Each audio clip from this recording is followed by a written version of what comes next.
Warga membersihkan sisa lumpur yang menumpuk di rumah-rumah mereka pada Kamis pagi. Sementara itu, 2 sekolah yakni SDN Tanjung Sari 1 dan Sekolah PAUD terpaksa diliburkan karena ruangan kelas dipenuhi lumpur. Banjir yang melandap membuat puluhan kepala keluarga yang terdiri dari 2 RW terpaksa diungsikan.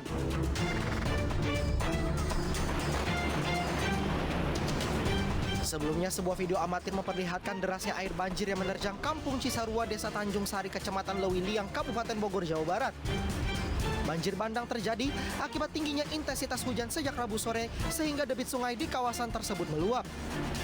Sejumlah warga pun harus dievakuasi karena rumah mereka yang mulai tertutup lumpur dari banjir bandang. Sejauh ini 1 warga dilaporkan meninggal dunia dan 1 lainnya hilang.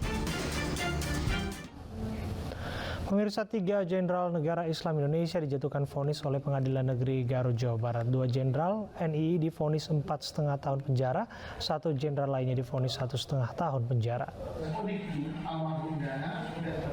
2 jenderal yang divonis 4,5 tahun penjara adalah Sodikin dan Jajang. Sementara jenderal yang divonis 1,5 tahun penjara adalah Ujer. Ketiga jenderal ini dinyatakan terbukti secara sah dan meyakinkan bersalah melakukan tindak pidana makar dan menghina lambang negara. Keluarga terdakwa yang turut hadir di pengadilan menangis mendengar vonis hakim. Para terdakwa masih pikir-pikir untuk banding atau tidak. Terdakwa 2, Sodikin alias Odiki almarhum Dana, dan terdakwa 3, Ujer dan Wari bin Tidak hanya ini yang diduga berbuat makar, belakangan muncul satu kelompok lagi yang mengatasnamakan Khilafatul Muslimin. Mereka membangun organisasinya mirip sebuah negara. Polisi menegaskan pelarangan aktivitas Ormas Khilafatul Muslimin. Terlebih kegiatan pendidikan yang dilakukan Ormas tersebut tidak terdaftar secara resmi sebagai lembaga pendidikan pemerintah. Pasalnya, propaganda ideologi khilafah disebarluaskan melalui buku panduan khilafah yang disebarkan secara daring serta melalui pesantren dan kampus-kampus. Terdapat 25 pesantren dan 2 universitas diduga terafiliasi dengan Ormas Khilafatul Muslimin yang tersebar di wilayah Indonesia.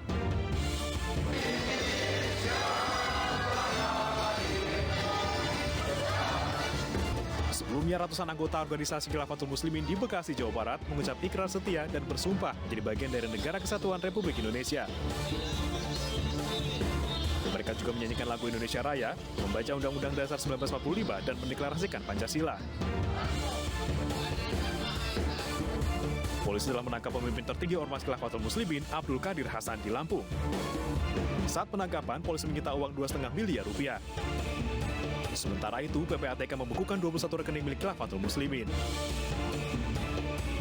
Penangkapan berawal saat sejumlah anggota Khilafatul Muslimin menggelar konvoi di Cawang, Jakarta beberapa waktu lalu.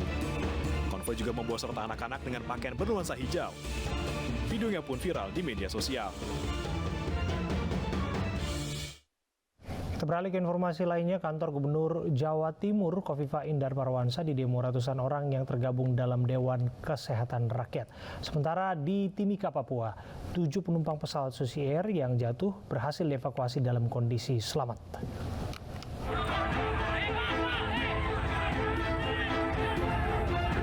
Ratusan orang yang tergabung dalam Dewan Kesehatan Rakyat dari Bangkalan dan Sampang, Madura ini berunjuk rasa di depan kantor Gubernur Jawa Timur.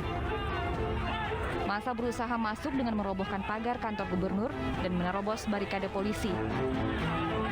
Massa geram karena Gubernur Jawa Timur Khofifah Indar Parawansa tak kunjung menemui mereka. Massa menuntut peraturan Gubernur nomor 16 tahun 2022 dihapus karena dinilai merugikan rakyat miskin yang tidak mempunyai jaminan kesehatan apapun. Pesawat Susi Air mengalami kecelakaan di Timika, Papua pada Kamis pagi. Tim SAR gabungan yang terdiri dari TNI dan personel SAR berhasil mengevakuasi 7 korban selamat dari insiden kecelakaan pesawat Susi Air. Evakuasi dilakukan dengan helikopter milik TNI. 5 korban langsung dibawa ke RSUD Mimika, sementara 2 korban lainnya dievakuasi ke kampung halaman mereka di Duma. Pilot pesawat yang merupakan warga negara asing mengalami cedera kaki kiri yang cukup parah.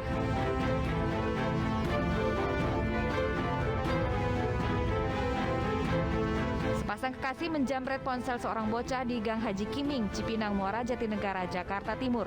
Aksi mereka terekam kamera pengawas warga setempat. Pelaku tercebur ke saluran air dan membuang ponsel korban. Polisi telah mendatangi lokasi untuk meminta keterangan korban dan saksi, serta mengumpulkan alat bukti guna penyelidikan.